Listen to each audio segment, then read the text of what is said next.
After 2 rocky seasons following the championship run, the Golden State Warriors have finally put together another solid roster. But are they true title contenders, or are they just not good enough? Let's explore the key reasons why Golden State could make some noise in the postseason, and then I'll share my take on the overall situation. First, let's cover how crucial Stephen Curry remains to this Golden State Warriors team. Now entering his age 36 season, Curry is still the heartbeat of this team, not just offensively, but also for their overall team chemistry. Last season, Curry averaged 26.4 points, 4.5 rebounds, and 1.5 assists, with shooting splits of 45, 40, and 92. His shooting ability continues to create openings for his teammates, whether they're cutting to the basket or coming off screens, as Curry's gravity is still as strong as it's ever been. However, Curry cannot do it alone, as he's going to need strong contributions from both the younger players and the veteran group, which they added to over the offseason. But before diving into all that, let's first discuss exactly what Curry must bring to the table for Golden State to make a postseason push.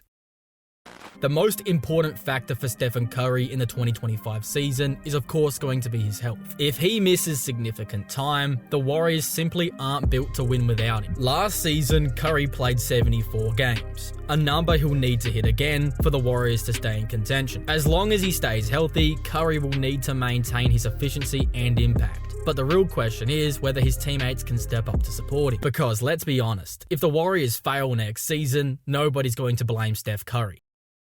Now, let's dive into the veteran group that will be key to the Warriors' success this season. This core includes guys like Kyle Anderson, D'Anthony Melton, Buddy Hield, Kevon Looney, Andrew Wiggins, Gary Payton II, and Draymond Green. Starting with Kyle Anderson, he had a strong season for Minnesota last year, providing a versatile defensive presence off the bench. According to Crafted NBA, Anderson ranks in the 86th percentile for defensive versatility thanks to his 6'9" frame, which allows him to guard multiple positions. He's also excellent at forcing turnovers, ranking in the 93rd percentile, and is among the leaders in deflections, sitting in the 89th percentile. Offensively, Anderson shines as a passer, ranking in the 97th percentile for passer rating, which is a metric that estimates the quality of passes a player makes. However, his three-point shooting is a significant weakness to his game, as he only made 22% of his threes last season. And when you watch him shoot the ball, nobody's surprised with that shooting form. Interestingly though, the season before, Anderson shot 41% from beyond the arc, though it was only on 1.5 attempts per game. Over the offseason, Anderson worked on speeding up his release, which we saw glimpses of in the preseason game versus the Clippers. But it's unlikely he'll suddenly become a reliable jump shooter. For Golden State, Anderson's primary value will come from his defense and playmaking, where they'll need him to be like a Draymond Green off the bench.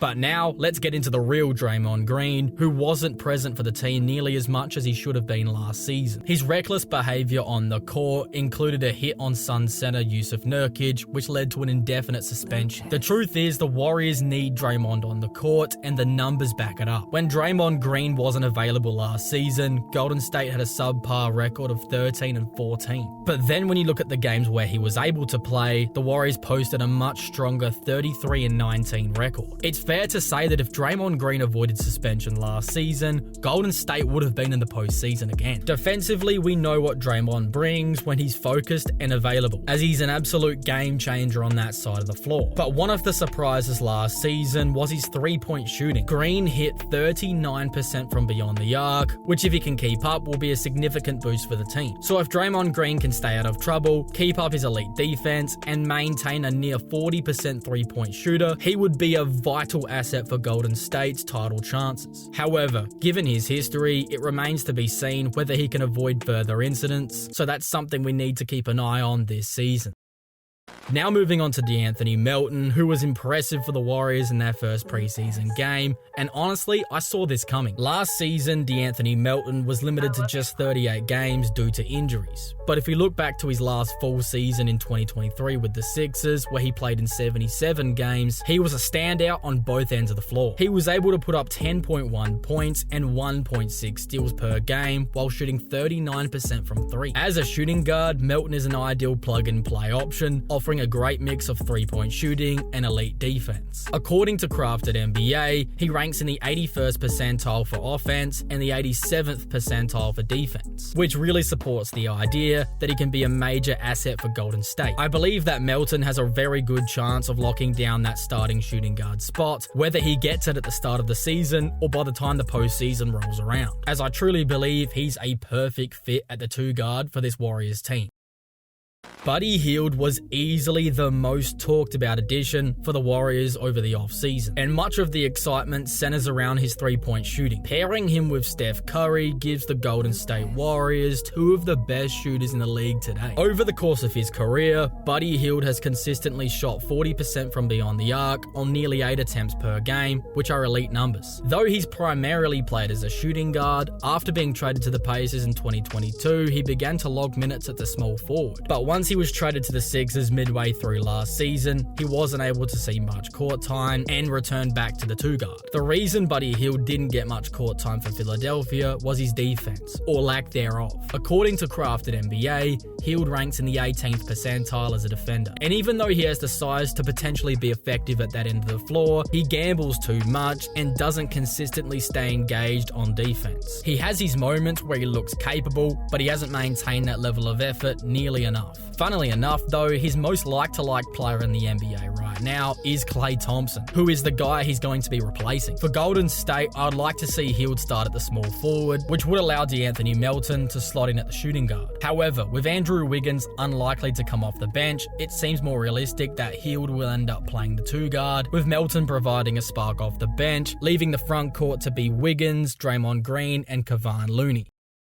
Speaking of Kevon Looney, I think he was underutilized last season. Despite being healthy for most of the year, he only started in 36 games, which I believe needs to change. Looney provides size and is an elite rebounder, as he ranks in the 98th percentile for offensive rebounding and the 93rd percentile for defensive rebounding. His ability to crash the offensive boards is especially crucial, as it gives guys like Curry, Hield, and Melton valuable second chance opportunities to score. If I were a Warriors fan, I'd be hoping that Steve Kerr starts Looney more regularly this season. His presence on the floor helps Golden State battle bigger teams, something they've struggled with since losing KD and a prime Klay Thompson. Back then, with the team's elite shooting and chemistry, it allowed them to get away with having smaller lineups. But now with less shooting and new faces, their lack of size is a lot more glaring, and Looney provides the perfect solution to that issue. However, with the rise of Jonathan Kuminga and the Warriors' reluctance to bring Draymond off the bench, it's likely that they'll once again play without a true starting center, leaving Looney to come off the bench. While I'd love to see him start, I just have the feeling that that's not going to be the case this season. Next, let's look at GP2. Gary Payton II is a defensive weapon off the bench for the Warriors. Gary ranks in the 99th percentile for deflections per Crafted NBA, 97th in forced turnovers, and 75th in block percentage, which is great for a guard. Overall, this puts him in the 91st percentile as an overall defensive player. His three-point shooting, though, has been a struggle, making just 34% from beyond the arc on just 1.2 attempts per game. Even though his role on the team isn't to be a spark plug for offense, he still needs to make defenses play him more honest, which would allow his teammates more space to operate on offense. In an era of three-point shooting heavy basketball, you either join them or get left behind. However, Gary Payton is still a huge boost for this team, as whenever he comes into the game, you feel it, as he crashes the glass, gets into passing lanes, and blocks shots, giving this Warriors team new life in the bench minutes.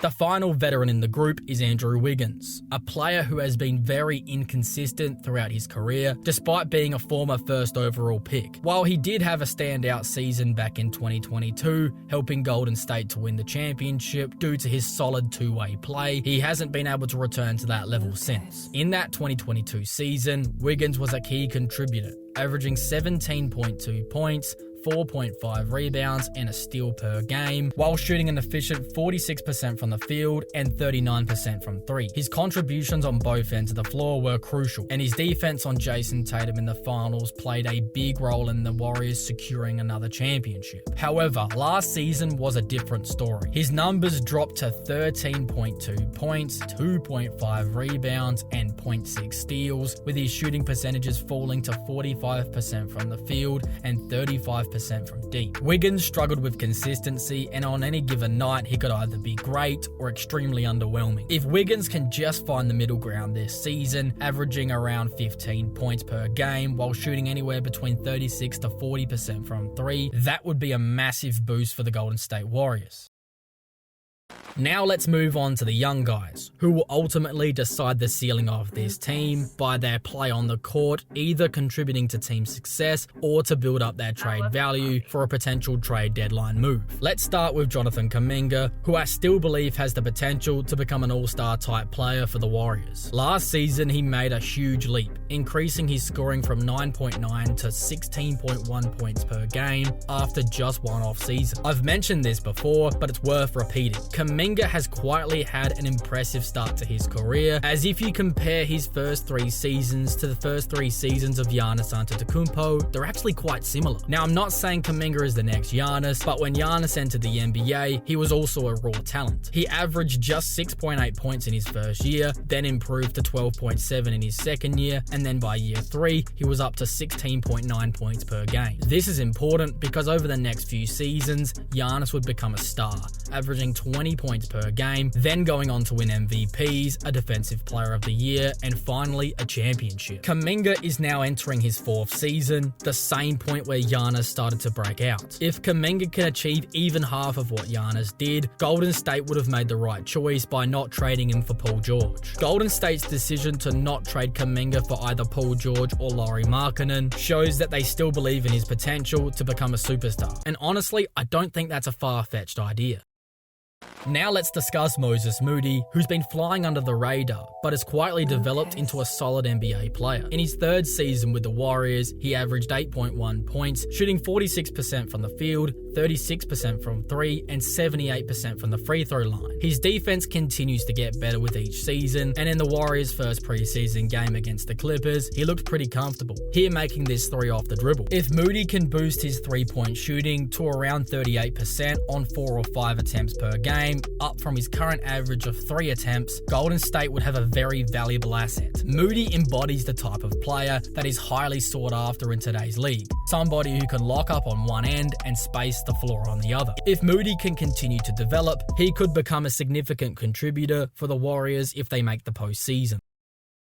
Next up is Brandon Podziemski, who had a standout rookie season, averaging 9.2 points, 5.8 rebounds, and 3.7 assists on 45% shooting from the field, along with 38% shooting from 3. This performance was strong enough to earn him a 5th place finish in the Rookie of the Year voting after being picked 19th overall. Similar to Jordan Poole, it looks like Golden State may have found another draft steal late in the 1st round. While Podziemski needs to improve his shot selection, especially since his 3-point shooting came on such low volume, his passing was exceptional in year 1. He ranked in the 87th percentile for passer rating, which is impressive for any rookie. Despite how much Golden State still values him, Podziemski was mentioned in trade discussions for Lauri Markkanen over the summer and could still be a part of them as the deadline approaches. Now let's talk about Trayce Jackson-Davis, who again fits the bill for another steal in the draft. Drafted with the 57th overall pick, Trayce Jackson-Davis was never supposed to be a solid contributor,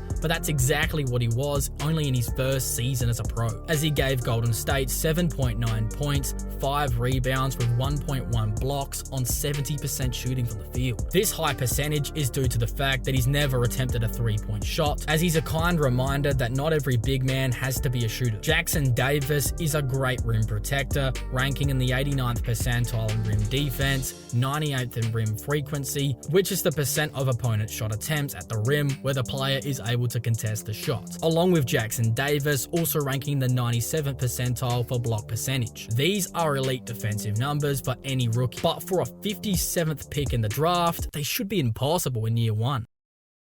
Now that we've analysed all the key players on this roster, it's now time to draw some conclusions. If you look at last year's top seeds in both conferences, the Boston Celtics and the Oklahoma City Thunder, both teams had elite offenses and defenses. But most importantly, they relied heavily on 3-point shooting, with the Celtics actually leading the league in that stat, attempting over 40 threes per game. For the Warriors, it's crucial to focus on 2 things. 1, making their 3-pointers, and 2, establishing a solid defense. If they can achieve both, they would become a formidable team in the Western Conference. However, there are still some concerns, particularly regarding Draymond Green staying out of trouble, which is a big ask. Overall though, even if Draymond Green stays out of trouble, I believe this Warriors team is still one move away from truly contending for a title. But that's just my take. What record do you see this Golden State Warriors team finishing the season with? Let me know in the comments below.